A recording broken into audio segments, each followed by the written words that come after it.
Good evening, it's Friday night, just gone 7 o'clock, and you are tuned to the Friday Night Football Pitch with myself, Cameron McDonald, Dennis Newell, and joining us again for the second time in 3 weeks, we're joined by special guest Andy Millen, Assistant Manager at Capello. How we doing, Andy? How we doing, Dennis? Fine, thanks, Cameron. How's yourself? Yeah, I'm fine. You, Andy? Cammy? Yes, Dennis. Everything fine. Thank you. Good. Aye. Yep. Not bad at all, Dennis. Not bad. Thank you very much. Wondering what's happening with the weather. Let's do a weather report. You know what I mean? After I listen to Upteen podcast, they always start with a weather report and it's garbage. There you are. There's the weather report done. And a wee bit, you don't know what you're doing. One day you're waking up with ice, the next day you're having to bloody put the wipers on the motor, so you've no idea what you're up to in the morning, but never mind. Sunblock, as it'll be at the weekend. It's maybe 10, 13 degrees. That's I'm off to Perth tomorrow, so I don't know how much sunblock I'm going to need up there, but never mind. We'll see how that goes tomorrow. I think we're going to make it rain tonight, but I think Sunday's maybe might be the best day. But that changes. Awesome. Changes. Cool. So as long as the ice stays away for another wee while. That's it, exactly. Indeed, and get some football, because obviously we lost a lot of fixtures last week to the football. A lot of football fixtures to the weather last week, Andy. But one or two games, but not really enough, I think, to satisfy the die-hard supporters. No, I think last Saturday, it was certainly in Cumbernauld, which I think we all stay in, was horrendous. So there was no sense in having any football. To be honest with you, Cammy, I think when you see the weather the way it was, it probably was unfair, not so much in players, but asking fans to go and travel. Yeah. And especially the way the conditions were on the Saturday. I mean, I find it sort of strange that people coming from Dundee and Aberdeen were quite willing to make that journey, knowing how horrendous the roads were. And I know the gates were down, but the bottom line is I'm surprised they even attempted to come down. As you rightly say, Andy, when you get to the central belt at Cumbernauld, sometimes it can be horrendous. But if you're coming from Dundee and Perth or Aberdeen, I just thought it was a no-brainer for any supporters to be turning up. But even at that, Dennis, they got there. I'm always a great believer that as much as fans want to see football, but sometimes your health is more important and your life is, because at the end of the day, there's always another day for a game of football, and you could have did that. And common sense, I think, probably prevailed outside the Premier League. I think there was only one game in the Saturday, and that was Ayr United versus Dunfermline that really took place. Everything else was off, apart from obviously the Premier League. If you look at poor bus drivers, and I say this gently, the fact of the matter is they would have been put under pressure with some of these supporters to go, and I'm sure some of the drivers would not have been too keen. Yeah, 100%. So, I think there's a test there where you've got to say, how's the weather? Can this game go ahead? And the safety is the supporters. And I think in the instance of Dundee United and Aberdeen, that the game should have been called off simply because of the danger on the roads, never mind the pitch. It's not even the danger. You've got the danger on the roads, but you've also got, Dennis, as you'll know, Cammy, you yourself, the surrounding areas of the stadium. There's no way they'll be perfect either. That's right, yeah. Very difficult. But anyway, your own game, Andy, was off. And I know getting from Cumbernauld down to Capello or Greenock, how was the pitch anyway down at the neck of the woods? It was snow covered. It was unusual for down there. There was snow on it. There were a couple of inches of snow on the pitch, so there wasn't an issue. You might have been able to clear the pitch, but the biggest problem you've got is, as I say, is the surrounding areas, especially Capello. So Capello is very, very open. It's an old-style stadium, so any elements of the weather it'll get. But it's unusual. Obviously, you're next to the coast for it to be called off, but it was the right decision. I mean, obviously, it would have been a money earner for the club. Hospitality was full.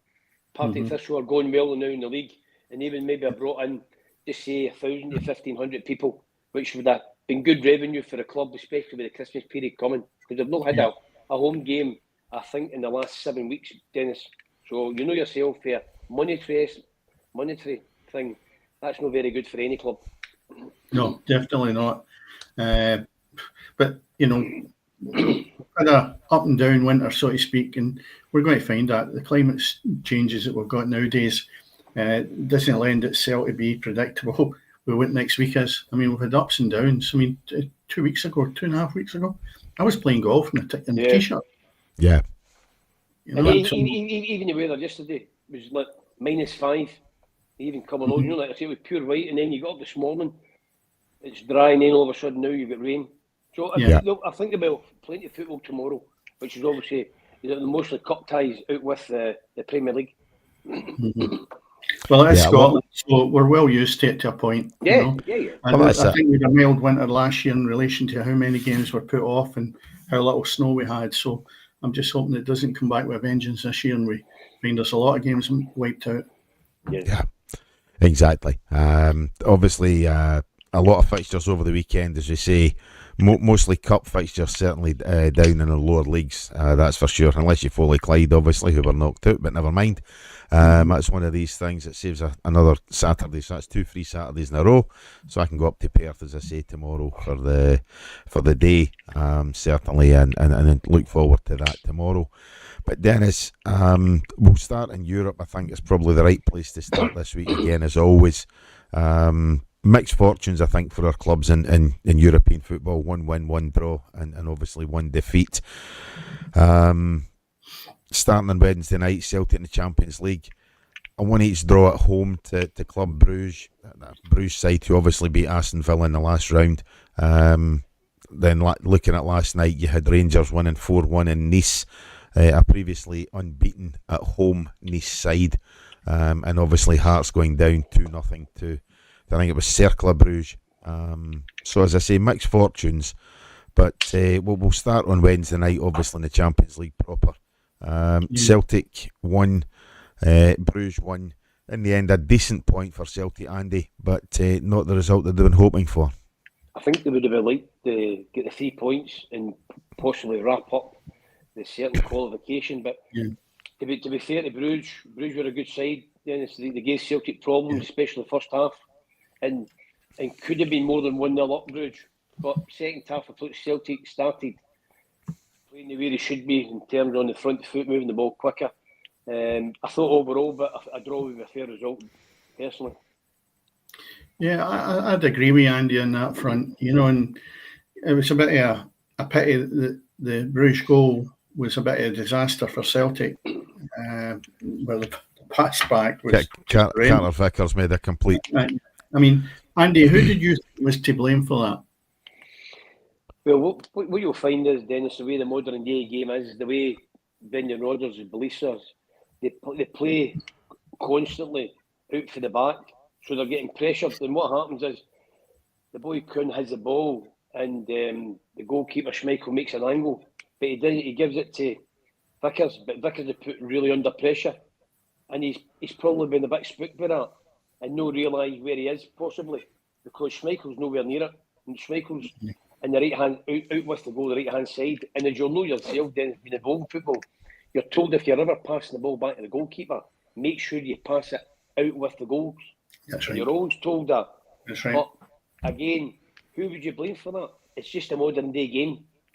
I mean, it's things that I was brought up and you watched, Cammy watched years ago.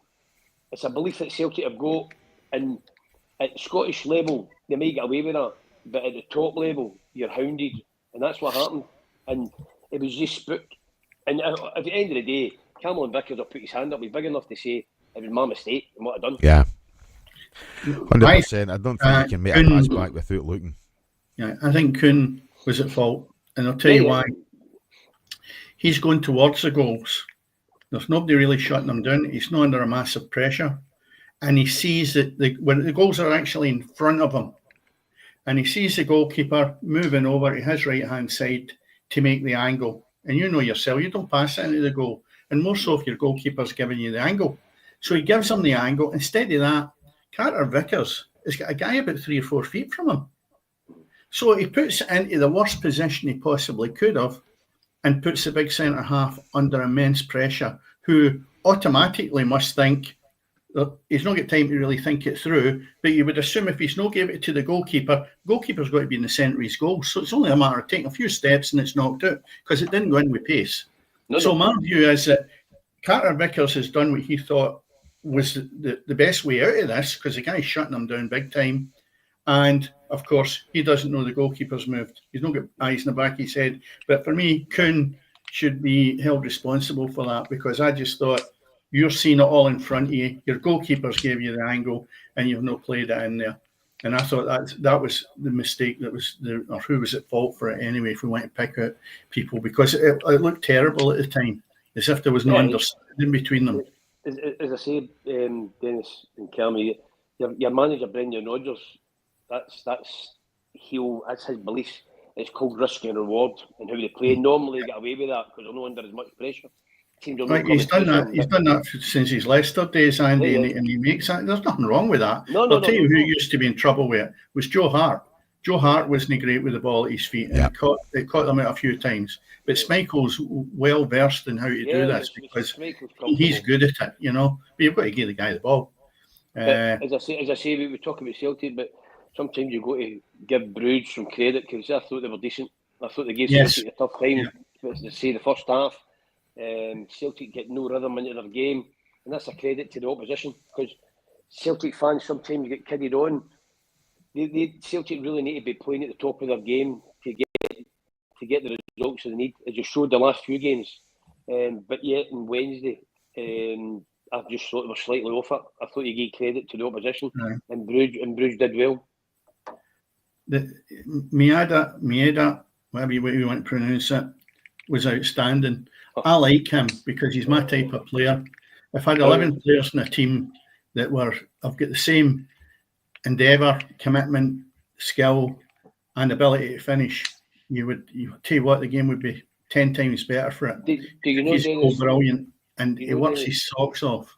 Seeing the modern day game, Dennis, not so much at the higher level, but at the lower levels, what he does is the hardest thing to get players to do, run without the ball.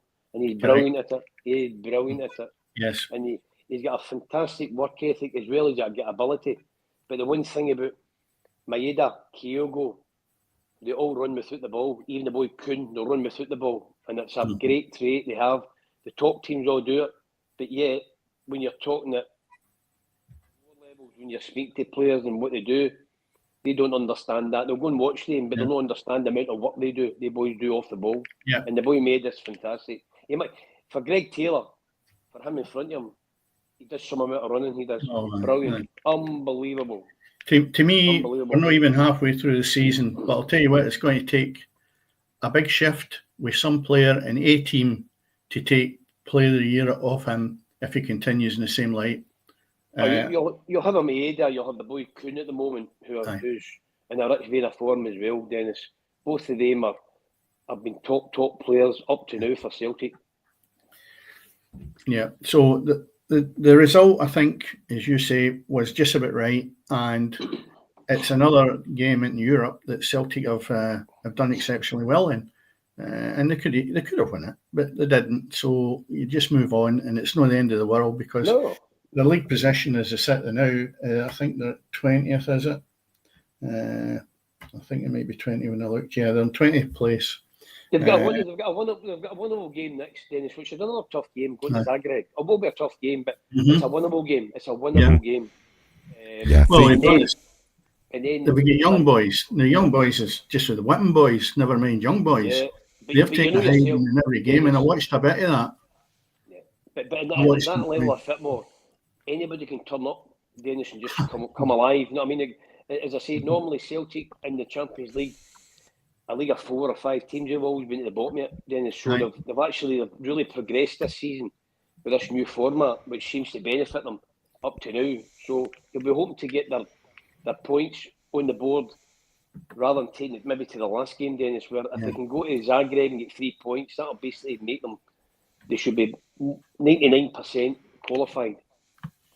Well, let's make an assumption here. The 3 games, we've got Aston Villa as the last match, but Young Boys just before it, and they've been beaten 6-1 with Atalanta. And if you say to yourself just now, when you look at the league positions, Celtic's sitting on 8 points, and then in 8th spot, they're 10 points. So, as you always talk about match swings with points, Andy, I look at that, and Celtic, if they get 3 points in the next game, assuming the rest didn't win, they're sitting there in that top spell. So, 6th place has got 10 points, so they're only 2 behind that. If they were fortunate enough, Ben, they're out of 3 games to get 6 out of 9. It'd be brilliant. Mm-hmm. It'd be fantastic. And I tell you what, That would be amazing. And then, of course, the other two teams are still in with a shout as well from Scotland, which will come on. What's more amazing, Dennis and Cammy, it's the money that they earn for every game. It's frightening. It's absolutely frightening when you look at. I think in Wednesday I read something like £350,000 they get for drawing a game.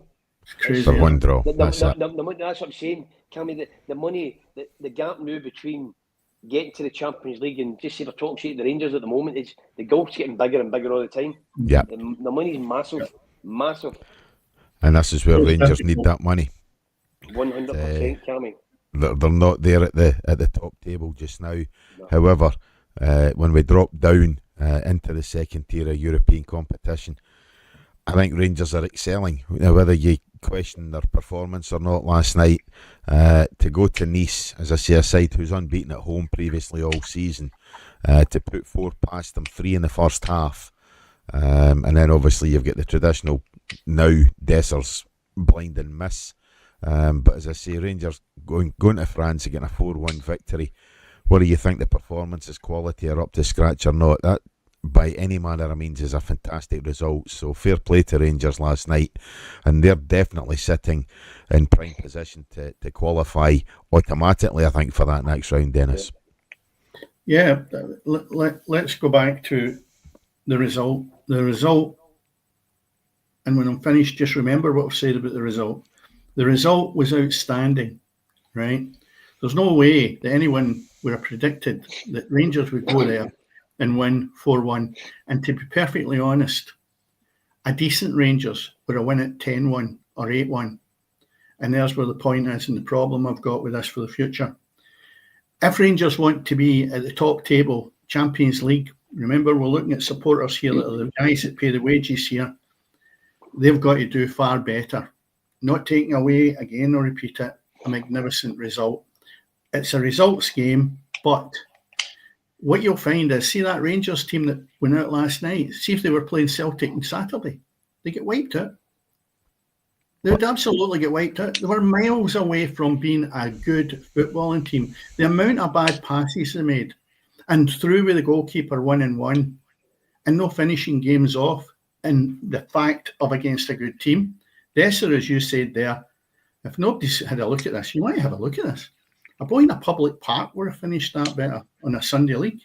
It was embarrassing, but the guy's getting paid an absolute fortune, and it's not to miss that. Now, if you take that into, say, an Old Firm game or a game against a Premier League, and you're sitting there and you're maybe nothing each in a game, and Desser's on the park and he's just come on and he misses that chance. No use. Even Alan McCoist, who was commentating on the match, I think he was really getting frustrated and pulling his hair out with the amount of chances Rangers were missing. They are not anywhere near the level of performance they need to be.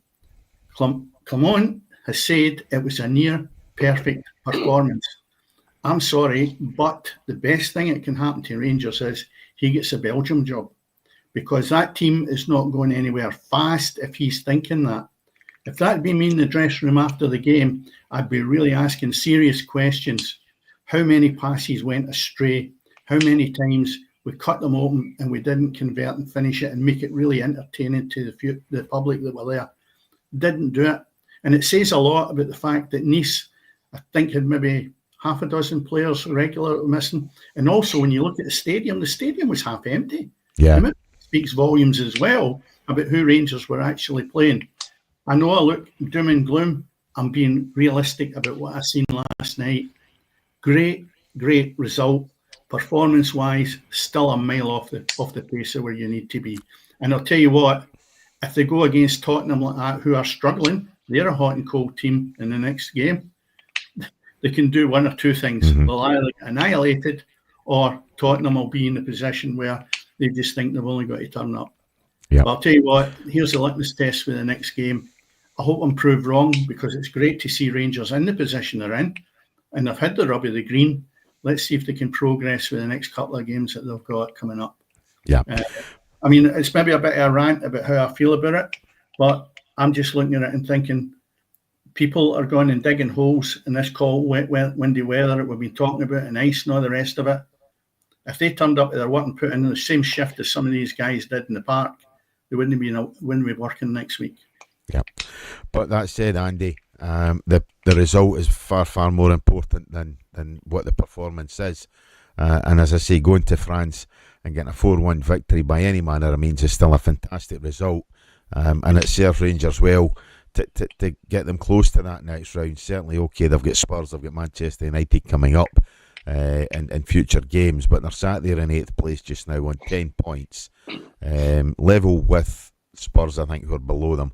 But I mean, there's Ajax above them, there's Lazio, there's a Ferencváros, you know, there's a Galatasaray. There's a lot of quality sides. Yeah, I'm just Rangers looking at it now, Cammy. The ones that are actually below, you know, they're sitting there in the qualifying position and now with equal 10 points. And I'm thinking, who could actually, if they didn't win the next couple of games, who could actually overtake them? I mean, let's be serious about it. They're still in the playoff position, absolutely, no question of doubt. And I don't think they'll lose that. But they're in an absolute brilliant position to be automatic. Yeah. Considering, Cammy, just what happened to him at the weekend, getting the point against Dundee United, where everybody was hounding them, hounding the players, hounding the manager, and then for some unknown reason, they're able to go to Europe on a Thursday night, and whatever way you want to butter up, it's a great result away from home. And all it does is puts a wee bit water in the fire, calms it down a wee bit, and then you've got to go on Sunday, go up to Perth and hope and get 3 points there, and that'll calm it down again. But as I say, to go anywhere in Europe and win is a really good result. But I understand what Dennis is saying as well. Getting the results is the most important thing, but eventually you need performances to get consistency. Yeah, 100%. The thing is, Andy, and I'm not going to harp on about it because it was such a good result. That team of Nice and that performance would have struggled against the lowland league teams now. I really believe that last night. I don't know, Dennis, if maybe they were either disrespectful to Rangers or they didn't play their full time. I know. But the bottom line is, Rangers can only play with what's in front of them, and they did that. And they did that. That possibly might give Rangers a bit more confidence, because certainly in the Saturday they were low on Saturday. Yeah. Oh, hang on a wee minute. That's a ball just went winging by my window. I wonder if that's the one that Lawrence Shankland hit for a penalty there. You know what I mean? It's just went whizzing by my window there just now. And on that subject, Hearts obviously went to Belgium. And a shocking result there, certainly, and 2-0 defeat to Cercle Bruges. And as we say, Lawrence Shankland missed an absolute belter of a penalty, unfortunately, guys. Yeah, I watched it, and I actually thought to myself, Hearts have nothing up front, and you can't give the captain armband to a player that has got no desire, in my eyes, to take his self to the next level or lift players. His shoulders are down. He looks as if he's lacking confidence. And you know who's going to get him out of that? Himself. Yeah. There's nobody else on this planet that's going to get Lawrence Shankland to score goals other than himself. Because I think he's had every ounce of support in relation to be playing every week.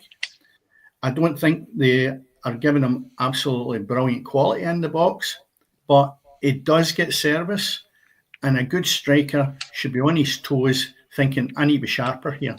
I don't think he's got that. I would take the armband off him, and I would give it probably Craig Gordon and see and I'm never a big fan of giving the goalkeeper a captain's role, but the wealth of experience he's got for talking to players, etc., far exceeds a guy who's off form. Don't know if he'll ever recover from it, because the more he gets into this deep hole, the worse it's going to get. And before you know where you are, and you've seen players like this before, Andy, you've played with them. 1 minute at the top of their game in the Premier League, and 3 or 4 years later, they're playing in the second division, simply because they can't get their cell out the hole that they're in. It's not a question of talent. It's a question of whether you can roll your sleeves up, shrug it off, and go and put more into the match and go and win matches for your team. And Lawrence Shankland's not capable of doing that now. So the manager, if he's going to keep playing him, will never get away from the bottom of that league. That's a certainty the way they are now. Obviously, when you look at Lawrence Shankland's last season, he was top goal scorer, player of the year. And this season, along with his team and his teammates, they're very, very short of confidence. We remember, Hearts are sitting at the bottom end of the league, along with Hibs. And we can't keep saying that it's a blip. It's a blip. Losing's a habit. So's winning. But at the moment, they can't win a game of football. And if you're looking at Lawrence Shankland, he's the main figurehead of their team, along with the rest of his teammates. And if he's not producing in terms of scoring goals, there's nobody else stepping up to the plate to take that onus away from him. In terms of where Hearts gone, they've changed the manager. They've not really had the bump or the change you would say with changing the manager. I think he's won one game since he's come in the door. So the players themselves as well, Dennis, as much as Lawrence Shankland, there's a group of players in there that have to identify themselves and look at themselves to say, am I doing enough individually and collectively? Because Hearts should never ever be where they are in terms of the resources that the manager's got, the size of the club, and the investment that's made at Hearts. And sometimes the players have got to take responsibility as well, Dennis. And at the moment, that doesn't seem to be happening. Well, when I look at their team, right, the boy Boateng in the centre of midfield, more or less, so he's playing off the left probably, but he just seems to be no involved there in this game last night. I mean, you get taken off with 75 minutes gone, but I could just see through at the start of the game, he's not turned up tonight, and there was nothing because he's been decent for them, right? Vargas, right?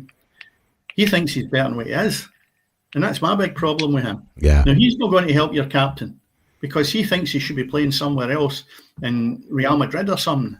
He's lost the plot because he needs to actually start thinking, I better get the license before I get the Ferrari, because that's where he thinks he is at this moment in time. And he's a mile off it. And he doesn't help the captain. And there's your problem as well if you look at up front, because he thinks he's better than what he is. And I don't accept that. And if I was the manager, I wouldn't have played him because he done nothing last night that impressed me to say, you deserve a start. And that, again, is another area that needs looked at. Even Hearts, you've got last night's game. They actually come back on Sunday and they've got another tough game. They're at home to Aberdeen. That's right. Again, they're not getting any breather at all, Dennis, in terms of winning 2 or 3 games. They just can't seem to buy a win. But Andy, this is maybe we discussed this last week or the week before when you were on as well, that this rest period is so important. If you look at Kilmarnock's turned the corner since they went out of Europe. Well, they had picked up, Dennis. Right. But again, the Kilmarnock probably on as far up the table as Derek McInnes would like. They're sitting. And it's just a consistent period. Dennis, if I go back to Morton last season, the same as the new, hadn't really got a consistent run. All of a sudden, last season, round about December time, they went on a 16 unbeaten game run. But that it wasn't as if they were playing any better, believe it or not. They were just picking up results, and all of a sudden, players are just turning up to go and play, no thinking about nothing, and there's a confidence within everything. It just runs. Yep. It's amazing what happens with a couple of wins. But again, where Hearts are getting that and Hibs are getting that, I don't know because neither of them seem to be able to pick up 3 points anywhere. Yeah. No, and that's the thing. If either you're saying about Kilmarnock, Dennis, if either Hearts or indeed Hibs or both of the clubs win at the weekend and Kilmarnock lose, Kilmarnock will be bottom of the table. You know, and that's the thing. Yeah, they've picked up in terms of getting results. You know, and things couldn't have been any worse for them certainly than they were at the start of the season. They've lost the last 3 games, Kilmarnock. Yeah. So for the last last half dozen games, they've won 2. Yeah. But the last 3 matches they've lost. So picked up. It's been enough to get them away from where they were after the first game of the season. Been dire. Yeah. You know, and I think that's what you need to look at.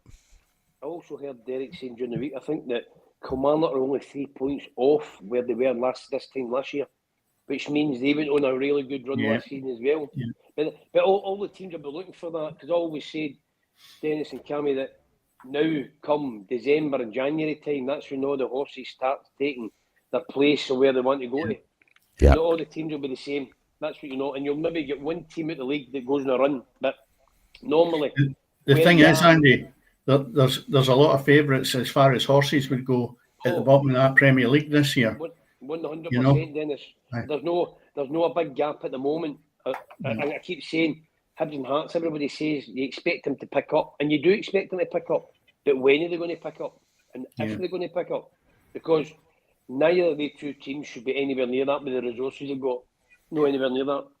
But does that make for a good Premier League, or is it the fact that they're really poor, or the likes of St Mirren, who have done exceptionally well in the last 4 games, 1 draw and 3 victories? I mean, they started for a wee while there. After they went out of Europe, they started, and the bottom line is they've had a wee run of form now. But you all have to look at the league, Dennis, where you've got Celtic as the most consistent team. Aberdeen have just dipped a wee bit now. Yeah. But they've got that many points. But see underneath that, neither. If you look for the bottom team, Hibs, Hearts, straight up to possibly 4th top. Yeah. They're neither. None of the teams are really going to set the head on fire in terms of where Celtic and Aberdeen are. Well, if we look at the league, just making that statement, Celtic in 34 points, Aberdeen 32, right? They're on their own now. Yeah. Rangers 23, Dundee United 20, then you've got Motherwell 19, 18 St Mirren, and then Dundee and Ross County on 15, St Johnstone 13, Kilmarnock 12, Hearts and Hibs on 9. Now, so between the bottom teams, Dennis, and Motherwell, who are in the 19, they've got a 3-game swing. Aye. So I'll tell you what, though, if you're at the bottom looking for that, Andy, it doesn't seem a lot, but the bottom line is when the level's so high, three games back-to-back victories with teams that are already fighting, maybe above you, it's not easy. That's okay. You've got a really weak division, and you know that the bottom 3 are lost causes. No, they're not. Every one of them is battling for their life at this moment in time. And I think early in the season. Well, the teams. Sorry, Cammy. I think I think the teams above Hibs and Hearts. If I'm an outsider looking how much I'm up, you're expecting Hibs and Hearts to have some kind of reaction sooner rather than later. But the other teams above that, I'll maybe feel that they're going to come good sometime. Now, they might know, but you would expect Hibs and Hearts to pick up somewhere. So your likes of Kilmarnock, Dundee's, your Motherwell's, really teams in that middle area know that they have to pick up the points they know, so that when you have that dip, that gap can't get instantly closed. Yeah. Well, again, will they pick up? I don't know. You're saying about that 3-game swing, Andy. Between the two of them, Hearts and Hibs, they've got 3 wins all season out of 28 games. And to get that 3-game swing, you're talking about almost having to hit like it's a promotion or championship for them. To get that 3-game swing right away, and that's just not something that's going to happen. And the longer this goes on, the more isolated they're going to be at the bottom. What do you do if you're Ross County and St Johnstone and you're sitting just now at an 8th and 9th spot and you're thinking, we're doing really well, when you've got Hibs and Hearts sitting below you? I'll tell you what, it's not comfort zone. I think there'll be a realism at St Johnstone. I think there'll be a realism at Ross County of where they'll be in the league between now and the end of the season. I might be wrong on this, but they'll be in the bottom half. But they'll certainly, nobody expects Hearts and Hibs to be where they are now. Again, will they pick up?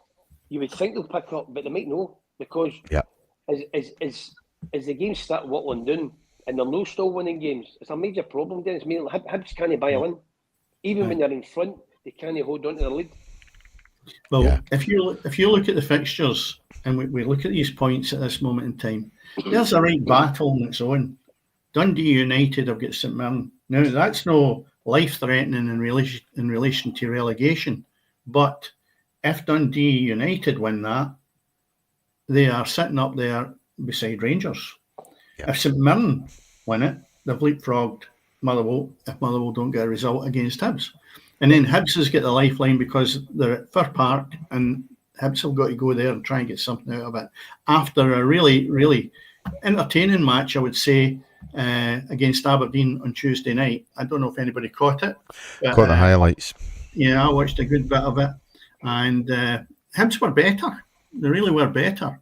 And Aberdeen, still decent. And that Dukes, for me, up front, does a right good job. Not everybody's cup of tea, but I like him. And Aberdeen the still Hibs have got. They've the got a problem good Hibs have. tank. Sorry, on you go, Dennis. On you go. No, I'm saying Aberdeen's got a good bit in their tank. Yeah. And I think they'll take a lot of shifting to get away from that second spot. The one thing, Dennis, to be fair to the Aberdeen manager and the Aberdeen team, his subs make an impact when they come on. Yes. Anytime he made changes, he always make an impact, and that's a sign of a decent squad when your substitutes can come on. And people maybe don't understand this, but as a manager or a coach, the starting 10, I don't include the goalie, the starting 10 outfield players, you don't concern yourself about them. They're fine, they're happy. But the ones that aren't playing, they're disappointment. You can understand it, but they're the most important people. They don't understand that sometimes, because when they come on, they can make a huge contribution to the game. And that's what Aberdeen have got up to now. If you're sitting there potentially challenging Celtic or to try and stay ahead of Rangers, when you've got players that you're saying, really, I'm not too happy because they're on the bench, when you've got the luxury of some matches and you think, right, okay, I can throw him on. Whereas if the game's really tight, you might be a wee bit reluctant. Aberdeen can do that. They've got the luxury because, one, they have the confidence in them, and secondly, they're getting a bit of game time. It's different if you're maybe at another team and the result's really, really tight, and you don't get the luxury because what your bench is telling you, I don't really want to risk it here when we're looking not too bad. We're sitting here at one each. Do I go for the jugular and I put Tommy on? But Tommy, by the way, it's really just as a sentimental touch I'm sticking on here. It's nothing to do with winning the game. You can't do that with a lot of teams. No. Aberdeen, as you mentioned, Andy, have got that luxury where they can put them on. Yeah, no, as I say, the Aberdeen manager's certainly done that since the start of the season, Dennis. And as you rightly say, Cam, you're talking about Hibs. Hibs just can't seem to buy a win either. They've been in, I think, over the last 4 or 5 games, they've always been in positions where they've got something, whether it be a win or whether it be a point, and either don't win the game, they draw the game, or they don't draw the game, they lose the game. And that's a major concern for them. Mm-hmm. Yeah, and defensively, again, Dennis, you've been critical of them all season, and that was the thing again on during the week there. Was defensively they were very, very poor and lost a couple of bad goals, or they could have gone on and actually taken a surprise victory.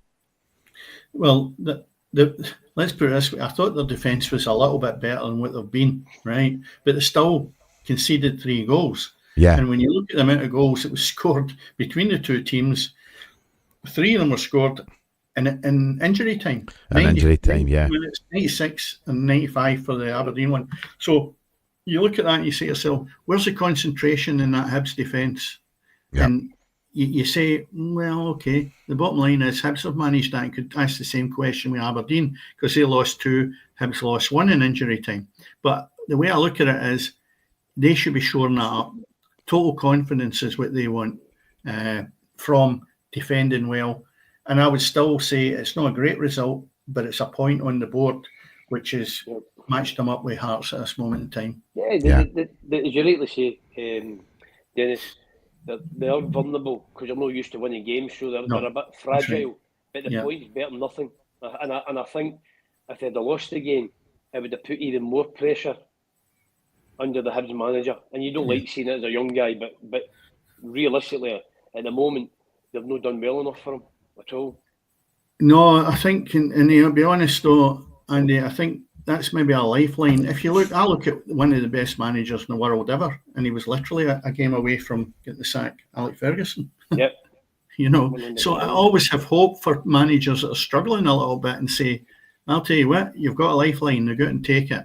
And then when you look really at who they've got on Saturday, and you say to yourself, oh, can they go and beat Motherwell? You know, Motherwell slipped to the point that they get beat with Ross County, a team I didn't think they would lose to. But they've got maybe a good chance to go and get something out of that game at Motherwell on Saturday or tomorrow. Yeah. And that's the thing with our Premier League is it is very much topsy-turvy. Take out Celtic and to an extent Aberdeen, and I suppose we can include Rangers in it as well. Most of the other sides are capable of beating one another, you know, and I think that's the thing is our Premier League is going to be very topsy-turvy because of that. You know, you're going to see St Mirren, as you say, they've went on a decent run, you know, 3 wins and a draw at the last 4. But it's not beyond the realm of possibility that St Mirren don't get a win for the rest of the year, you know, so I think that's the that's the thing. And as much as it is going to be very, very much everybody beating everybody else, I think. Mm-hmm. Yeah. Well, you look at the Old Firm at the weekend. Obviously, you've got the December fixture, which we're getting into now, will be St Johnstone have got Rangers, and Hearts have got Aberdeen. I mean, on the back of the results for Hearts on this down 4-1 to Celtic, a bit of a letdown in Europe. They've got a tough game. And then you say Rangers, well, they've got to bounce straight into it after that magnificent result against a poor performance, I thought, against Dundee United. I don't know if the weather pays put to that as well, Andy. I'm sure some of the games didn't lend itself to, what we say, a nice summer's cracking game. I just looked at it. But as you know, Dennis, when you get days like that, it's just about just getting the game done and getting results. That's the point. Getting up the road, and that's yeah. I know the game's changed an awful lot. People will maybe ask, how's it changed? Because years back, it was just a case of roll your sleeves up. Look, let's go and get the job done, get the job finished, get 3 points, get up the road. But now it's not like that, Dennis. It's a wee bit wet. My shirt's a wee bit not tight enough for me and all that. So different mentality now. They don't make them the same way as you, Andy. No, you stop talking about that Ferrari again, Dennis. Well, you need to make sure that their Under Armour's okay and their shorts are right and their cut socks are all right. And that's just the way modern society is, Dennis. Well, because I'm a good bit older than both of you, but the bottom line is, you told me a good story when we were offline. I don't mind. You will tell us, Andy. And it shows you now that players are given almost everything at the top flight. And I mean that. And the boots, I think the tattoos now come with a sponsor as well on the haircut. Yep. So everything is more or less given in real terms of kit, etc. Andy, I'm going to bring you a task here and get us to tell us a story when you went up to, as a youngster, to Aberdeen as a trialist, or you were up there for a week in the boots, the Adidas. Remember that story you told me? Quickly, I'll tell you that story, Dennis and Cammy. Have you heard it, Cammy? I've not, no. So this is new for me. So I was a boy for the Red Road, stayed 24 up. My mum and dad done brilliant for us, but obviously, we all know at Christmas time you get something special. So I wanted the World Cup. I did this World Cup boots. I was never ever getting them. Never getting them. So I went up to Aberdeen. I think it was 16 and a half. Went up. Alex Ferguson, the manager. Teddy Scott picked me up. Went up there for 2 weeks. So never took me on. Fine. The last day I was coming away in the boot room, which is still the same there as it is now. The bin. And in the bin was a couple of old pair of World Cup boots. So I get thinking, I says to Teddy Scott, do you mind if I cut the tongues off for him? He went, aye, what for, son? I says, because I'm going to take them home. I'm going to take them to the cobblers that used to be in Springburn.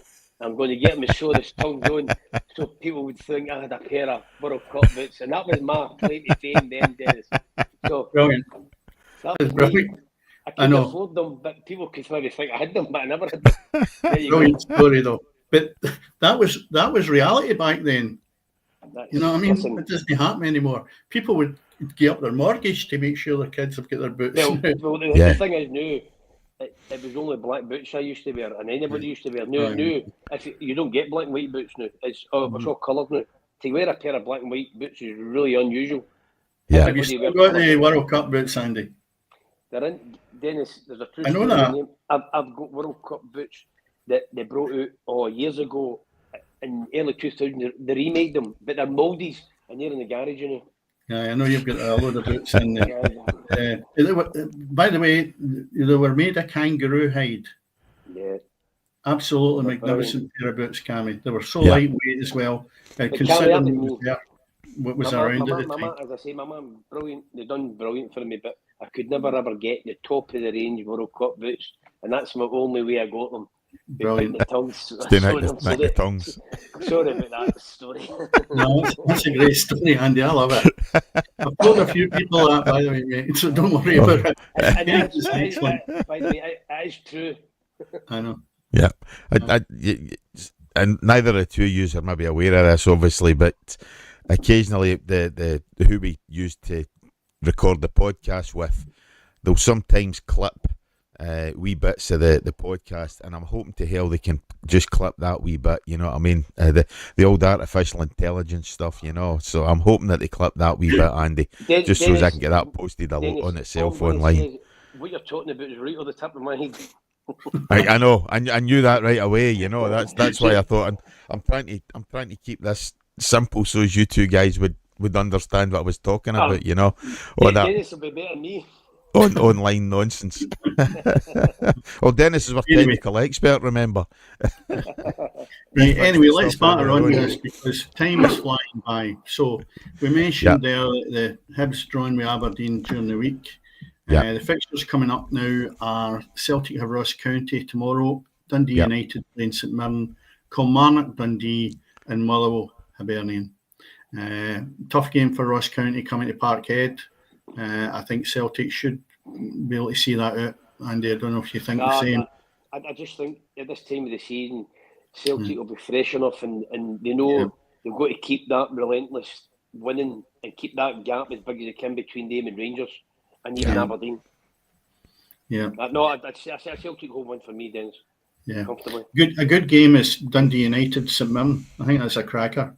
And also another test as well is Kilmarnock and Dundee, because when you look at Dundee, they're a wee bit up and down. And Kilmarnock, as I said, I know they've lost 3 in the bounce there, but they'll be looking to get something back on the artificial surface. I fancy Dundee. I fancy Kilmarnock to beat Dundee, and St Mirren Dundee United is a 50-50 game. That can go anyway. Anyway, I think. But and Motherwell I think Kilmarnock will beat them. And Motherwell Hibs, I'm going to go Hibs. There you go. I'm going to go Hibs tomorrow. I've got a wee feeling they might, because as I said, as we spoke about earlier, they had a bad result last week, Motherwell. So, we'll see what happens. Sunday's games, mentioned them earlier, St Johnstone Rangers, Hearts Aberdeen.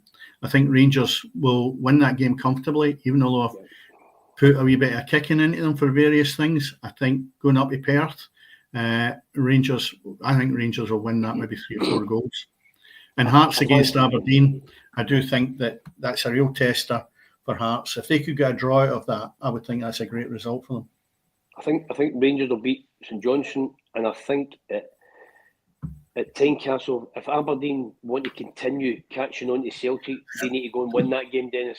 Yeah. Because it'll be a tight game, but I fancy Aberdeen. I think Aberdeen will have enough to turn over Hearts. I think so. The odd goal. Mm-hmm. Anyway, that takes the Premier League out. Andy, last week your own game, as we spoke about early on, Greenock Morton and Partick Thistle cancelled, Hamilton Wraith cancelled, Ayr United beat Dunfermline 1-0, and the Friday night game was another good 3 points for Falkirk beating Queen's Park. But it's a different kettle of fish now, because there's no ties until the 7th of December, because we'll touch on it in a minute or two, is the Scottish Cup's coming up at the weekend. So we'll leave the fixtures for that. Looking at the league, Falkirk with that one blip 2 weeks ago, getting beaten with Livingston. Andy, you said that at the time and called it. The Livingston, the main team, the best team you'd seen in that division. And we mentioned it last week that was your call, because who beat them? Livingston beat Falkirk. Falkirk are a really good side, middle to front, Dennis. Yeah. But Livingston go right underneath the radar. Underneath the radar. And I certainly think that Falkirk will be at the top end come the end of the season as well. But I just get a feeling over the season that Livingston will have enough. But Falkirk played well against Queen's Park on the Friday evening, and it should have been more than one. But as I say, they've got goal threats, and they've got people at the top end of the pitch that can run. And both Morrison, Ethan Ross, and I can see him. He was at Morton Football Club. That's terrible. You can give me his name, Dennis, maybe no? No. Oh, I can see him. That's terrible. Was it Celtic? He got me Morton. Anyway, he's playing every week. Outstanding as he plays off the right-hand side, left-footed. But he's playing with Livingston, you're saying? No, playing with Falkirk. Oh, he's playing with Falkirk. Right, okay. Sorry. Side. But as I say, Falkirk, really good side. Livingston, I think they'll certainly be there. And obviously, last week, Ayr United had a really good result in beating Dunfermline in the Cup, 1-0. Dunfermline, Ayr United is a good side as well. They're a side they've been well backed. And is it the boy Ross? No, Ethan Ross, one player. I'm trying. Oh, Miller. terrible. Calvin Miller. Calvin Miller. There you go. Yeah. Sorry, Miller. Calvin. Yeah. Calvin Miller. Outstanding. He's probably one of the best players in the league this season, Calvin Miller. Outstanding. Yeah. He's been. Yeah, he's been quality.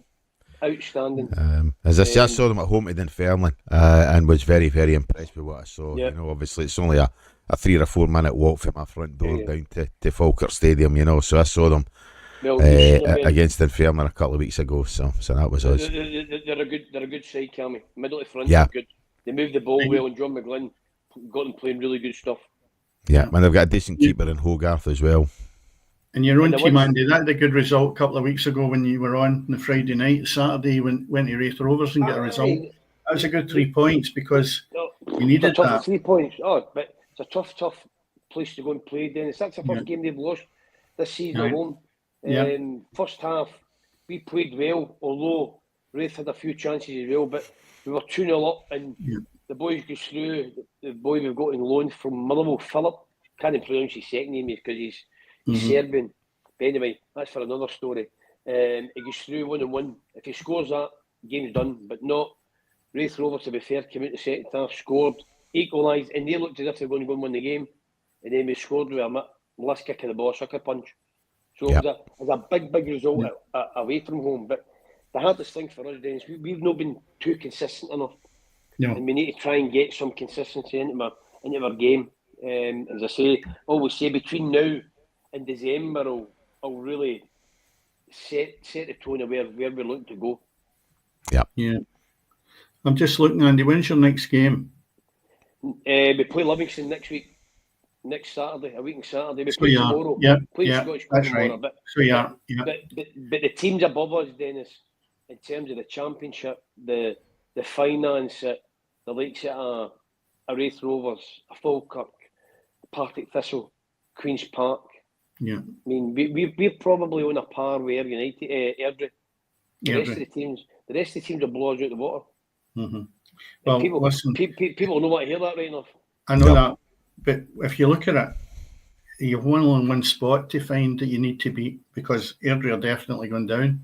There's no way back for them. I don't know. There's still a bit to go, Dennis. I know it's a massive journey. Massive journey. To be fair to the boy Ross McCabe, he lost 3 or 4 of his better players, that's right, senior ones, and that's maybe hurt him a bit more than what maybe he thought it would have. You know what I mean? And last season, Ross McCabe was done brilliant with his group of players. They were excellent. And just this season, it's just no, at the moment, click for him. And they've been narrow defeats. A lot of them have not been heavy stuff like 4-5-6-1 and stuff like that. You know, they've been just 1 and 2 goals. Okay, Hamilton's turned them over 4-0 back at the start of November.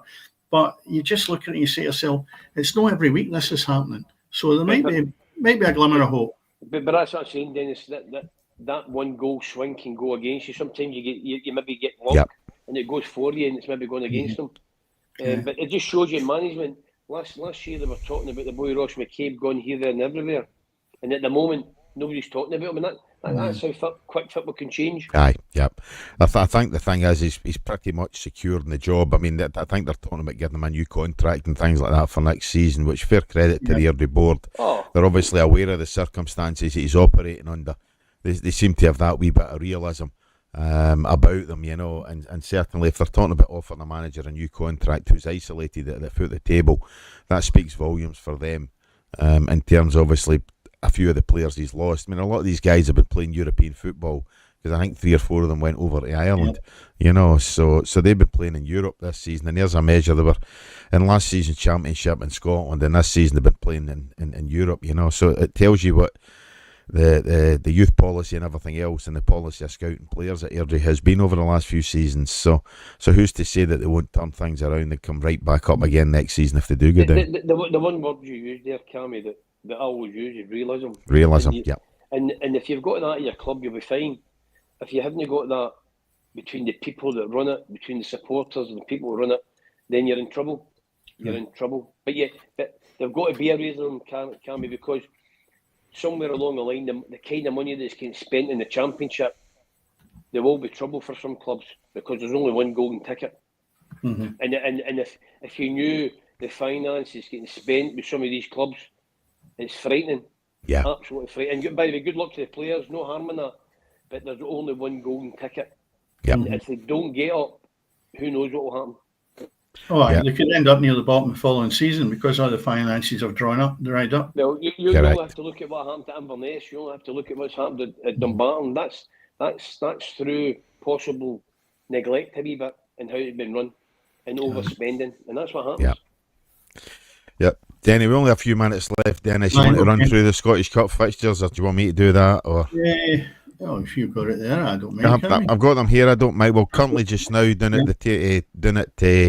Dumbarton. Dumbarton's up against Alloa. So you've got tomorrow. You've got Queen's Park taking on Partick Thistle, Fraserburgh taking on Annan, Clydebank taking on Buckie Thistle. They're a tie. Stranraer have got the visit of Broxburn Athletic. Banks a D at home to Hamilton. Peterhead against Montrose, one of the first all league ties. Livingston at home to Brora Rangers. Obviously the big boys have entered from the Championship this week. Forfar at home to Stirling Albion, an old League 2 tie there. Cove Rangers and Cally Thistle, a League 1 tie. Cowdenbeath and Brechin. 2 or 3 seasons ago that would have been a league tie, but obviously both clubs are now playing non-league. Andy, your own club, you're away down to Somerset Park for a visit to Ayr. Edinburgh City. That'll be a difficult game for you. If you can get anything at all, if you can even get a replay out of that, that's a decent result for you, I'm quite sure. Edinburgh City at home to Dunfermline. Linlithgow Rose Wraith Rovers. You've got Arbroath Queen of the South. Elgin City at home against Kelty Hearts. Elgin City getting their reward for knocking out Clyde in the last round on about 30 penalties. Arbroath Queen of the South. Irvine Meadow Stanhouse-Muir. Musselburgh Bo'ness United. Dundee North End against Airdrie on Sunday, and on Monday East Kilbride have got Falkirk visiting them. So that's the Scottish Cup third round ties there, guys. Yeah, I think there's some good fixtures. Some decent fixtures there. Yeah, I'll tell you what will be interesting. I think Falkirk will win it quite well, but what a good atmosphere there'll be in East Kilbride versus Falkirk on Monday night. That'll be bursting at the seams in East Kilbride. Yeah, I don't know what their stadium's like, Andy. I take it you'll have been there. Listen, it's nice. It's a nice wee ground. It's run by. It's been built with the Keane brothers, who are from East Kilbride, and there's always been talk of them moving to a bigger stadium, and I don't think they've had the planning permission. But it's a really, really good, well-run professional club. Yeah. By the way, I'll put a lot of pro clubs to shame, Dennis. Yes. Up there. Really nice. Really nice. Yeah. Yeah, I watched them in the last round and they were excellent. I mean, it wasn't an easy game they had, and they won it quite comfortably. It's good to see that they're in there. There's quite a few. Cove Rangers, Inverness, Cally. I think that's a really good test. A decent tie, yeah. And just looking through some more. And as we say, Andy, your own club going down to Somerset Park. That's a good tie for you guys. Well, there's 2 good ties, Cammy. You've got in your league. You've got Queen's Park at home to Partick Thistle, and you've got Ayr United at home to Morton. So, unfortunately, 2 clubs out the Championship are going out right away, which is a sore one because just like Morton have had over the last year, they've had Celtic away in the Scottish Cup last January or February, and then they had Rangers away in last August. And then you had the 2 Scottish Cup ties getting to the quarter-final against at home against Motherwell and then at home against Hearts. So it's all money, and that's what every club wants. And Ayr United, us, Queen's Park, Partick Thistle, every club will be wanting to get in the next round where the big teams come in and hope get their big tie where you can make some money. I wonder when the last time Hamilton Accies had to go and experience a team like Banks of D, with no disrespect to them. They're a lot lower. But, you never see the likes of teams like Hamilton or Dunfermline even or like that. Going to these teams. And that's where it's really good.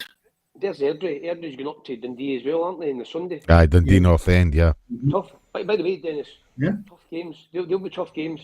I'll tell you what, there's a right good tie. And to me, it spells out junior, because that's what I remember them as. Never mind where we are, Lowland Leagues and everything else. Musselburgh Athletic playing Bo'ness United. Yep. Yeah. that would be an excellent. Well, it will be an excellent game. Yeah, it will be. Yeah. Will be. And as you say, as the juniors, that'd have been a cracking tie. That's right. Yeah. Even the Scottish Cup Junior, it would have been a great tie. Yeah. The bonus for both the teams is getting into the next round with a possibility of playing a Premier League team. You know, there could be a banana skin as well. Lithgow Rose playing Wraith Rovers. I think Wraith Rovers will be all right, Dennis. You know what I mean? I know that, but I'll tell you what. They'll be a bit physical. Well, maybe too physical. Well, you'll know that, Andy, but I'm still thinking to myself, it won't be an easy task to go to Linlithgow and try and win that easily. Yeah, I think Wraith will be fine. I mean, we'll be all right. Well, you've seen them firsthand, so you'll obviously have a better insight. Any other ones, Andy, that jump out at you? No, as I say, just your Airdrie away. It'll be a difficult game, and as I say, Queen's Park, Western Partick Thistle. That's the games that Queen's Park, Partick Thistle will be tight, really, really tight, and I expect your game to be tight as well. Yeah, a couple of decent ties here. Yeah, Bucky Thistle going down to Clydebank. Obviously, Clydebank, that's right, as a junior club now, are starting to make a wee bit of a resurgence there, and I'm quite intrigued by the Cowdenbeath-Brechin game as well. You know, obviously a couple of former league clubs. It's only the last 3 or 4 seasons both clubs have dropped out of the league. So that's another interesting game, I think, for myself. Yeah. So I look at them all, and it's the romance of the cup. That every single one of the games adds that little bit more to a Saturday afternoon, because, well, I know for a fact how I always viewed the Scottish Cup. Never did I take a team or play in a team that would either go and win it. But I'll tell you what, the preparation and everything that went with it, probably more than anything else for the whole season, because it's a major, major thing to try and progress in the Scottish Cup. Yeah. I'm just wondering, Dennis, you're talking about that. You mentioned them earlier on there, the wee parting shot there, as you did Andy's thing about his football boots, is obviously how many folk listening to us tonight would realise the connection between yourself and Sir Alex Ferguson. Talking about the romance of the cup and things like that. Aye, you. No, I know Andy. Aye, but I'm saying, how many folk listening tonight would realise that you and Sir Alex have both got a connection? Yeah. Yeah, you are. In We're terms, old. obviously, other than the fact you're old, yeah, and that's the fact that obviously the Chinese got you. Of course I do, but I'm not telling anybody the answer.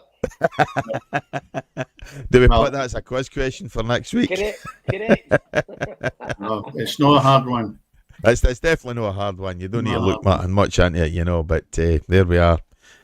It is what it is. But on that note, guys, as I say, anybody else who does want to add anything in the YouTube comments, will come up with a wee prize for you if you get the answer right. But it's not a very difficult one, but that's what it is. But I think we've done enough tonight, guys. That's us. We're just over the hour mark, so we're starting to get it condensed. We're getting good at this, Dennis, getting closer to the hour. So that's us done for tonight. If you're going to a game tomorrow, certainly enjoy yourself. I hope you get a decent feast of football tomorrow.